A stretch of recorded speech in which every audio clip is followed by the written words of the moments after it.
Hi everyone, and welcome back to Algebra 2. I'm Mrs. Stillwell, and I'll be covering our lesson for today. Please remember the rules of note-taking. If you see it on your screen, you should be writing it in your notes. Some of you printed the notes out ahead of time, which will allow you to just watch the video and work through the examples. Please feel free to add things in your own words so they're easier to study later on. Don't forget to hit pause and replay as often as you need to. This is especially true during the examples and the you try problems. Okay, here we go. Today we will be tackling a review on factoring. This is part B.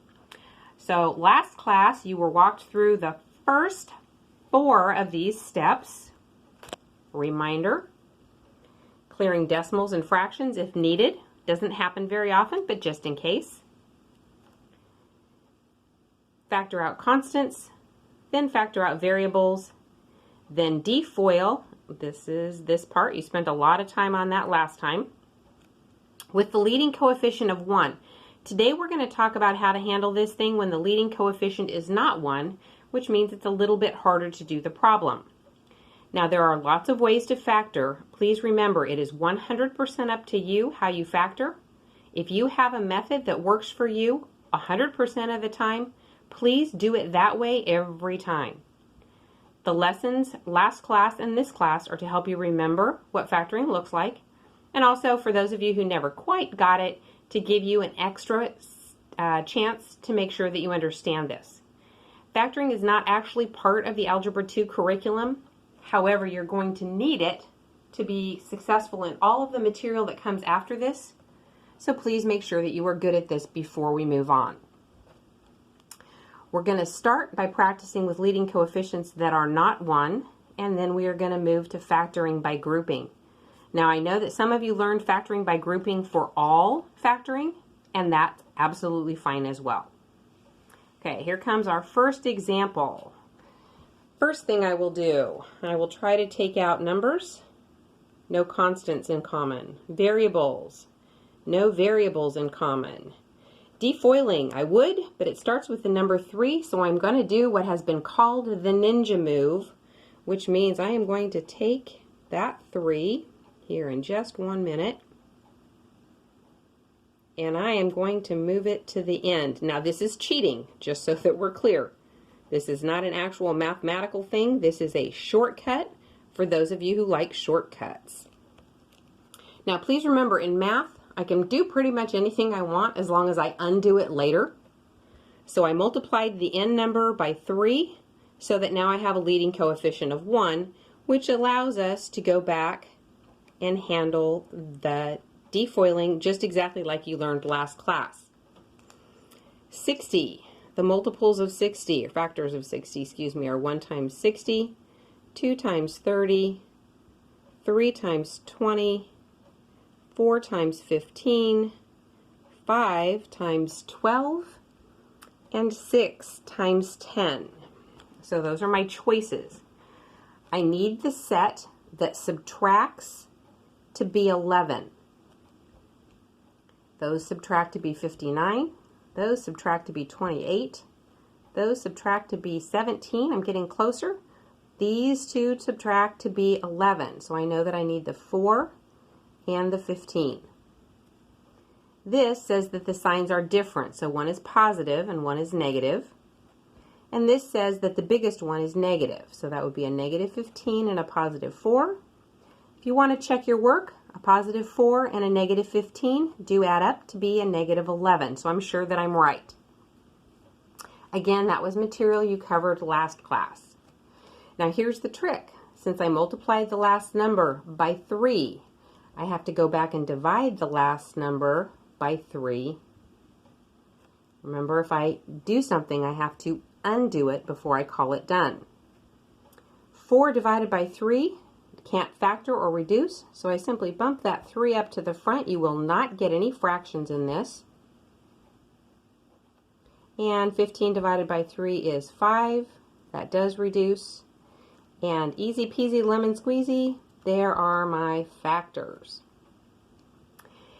If this thing will factor, this method will work all of the time. Okay, there was your first practice problem. Now if you will please try number 2. Go ahead and write down the problem, pause the video, do the very best you can to factor it however you would like, and then unpause and come back to me when you're finished. Okay, welcome back.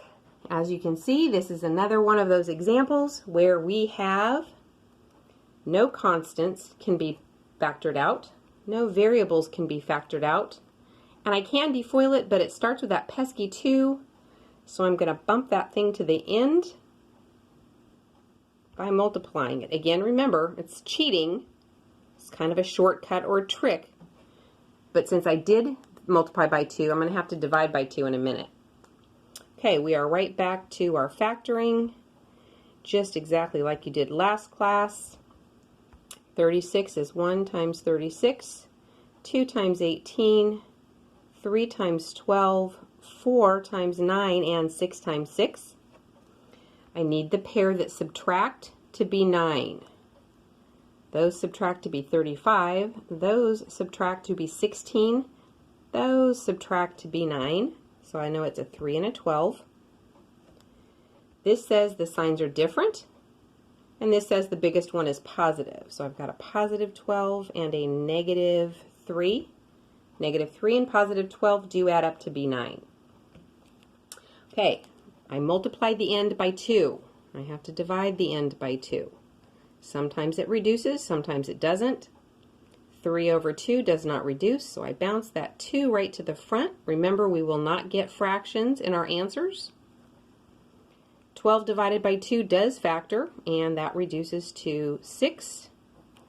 We have our answer. Now, I know that you remember this, but please know that if you're not sure if your answer is right, just distribute this thing back again, and you will get your original. If you're correct, if you're wrong, you will not get the original, and you know you've made a mistake.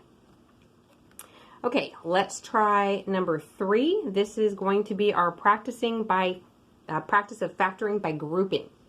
You can tell you're going to have to factor by grouping because there are more than 3 terms. There are 4. So the first thing I'm going to do is I'm going to look at that thing and I'm going to say to myself, self, can I take out any numbers? 4, 16, 9, and 36. So they don't all have the same thing in common. Same thing with variables, can't pull out any variables. I can't defoil because there's too many terms, but what I can do is I can partner them up 2 at a time in the order that you see them in. It's always easiest. And treat these as 2 separate problems. So here's one problem and here's the other problem. Numbers, I can factor out a 4. Variables, I can factor out 2 x's. And when I factor out a 4 and 2 x's, I'm left with 1 x there. When I factor out a 4 and 2 x's, I'm left with a 4. Got my first one done as far as I can. Now I'm going to set second 2. Careful with this. This is a negative 9. So the number that they have in common is a negative 9. And if I divide the negative and the 9, I'm left with that. And if I divide the negative 9 by there, I've got this. Now what will happen 100% of the time if it factors is these 2 will match, which means pull them to the front just like that.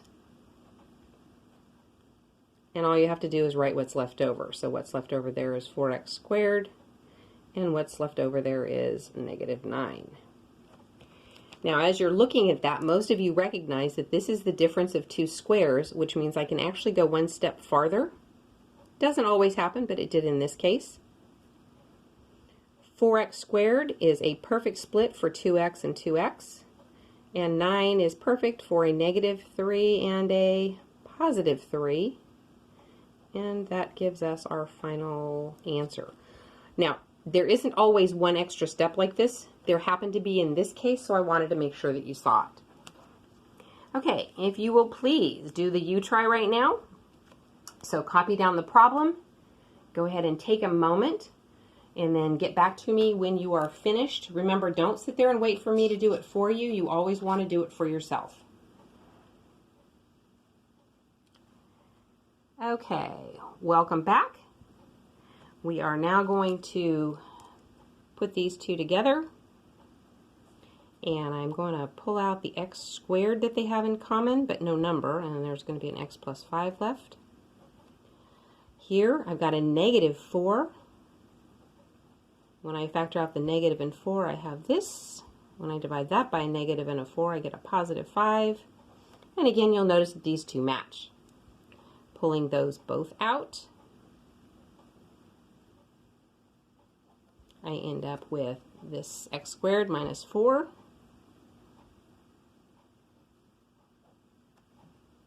And you will notice that this is also a difference of two squares.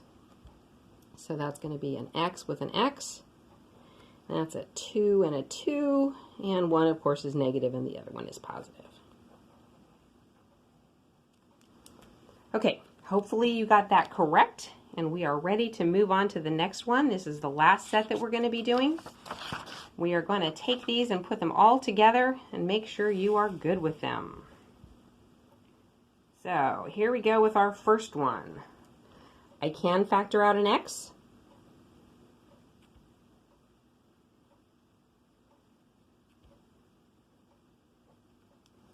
But I cannot factor out any constants. I am to the defoiling part. Now this may or may not work. If it doesn't work, that would be my final answer. X squared is x times x. Multiples are 5 or 1 times 5. The only thing they have to do is subtract it before, and those two do. So I've got a 1 and a 5. The signs are different. The biggest one is a negative. Positive 1 and negative 5 do add up to be negative 4. And we are finished with our factoring. Okay, last problem. If you guys will please write that down and do your U-try. Again, don't wait for me to do it. Pause, try it on your own, and then come back and join me. Okay, welcome back. You will notice that these all have a 5 in common. And they also have 2 x's in common. So if I divide out the 5 and the 2 x's, I'm left with 2 x's. If I divide that by 5 and 2 x's, I've got a 6 and 1 x. And if I divide that by a 5, I've got a 9, and the x squareds, of course, are gone. This has an x squared term in it, which means I need to try to keep going. It won't always work, but I'm going to try. X squared is x times x. 9 is 1 times 9. Didn't write that very well. And 3 times 3. Do any of those add to be 6? Yep, the 3 and the 3 do. Those add to be 10, so that won't work. Signs are the same and they're both positive. So a positive 3 and a positive 3 makes a positive 6. A better way to write that, although you don't have to if you don't want to, but a better way to write that is just like that. And you are done, and we are done with our factoring. I hope you did well. If you need any more help, please remember to see your teacher during tutorial support, and that's Tuesdays and Thursdays from 2 to 3.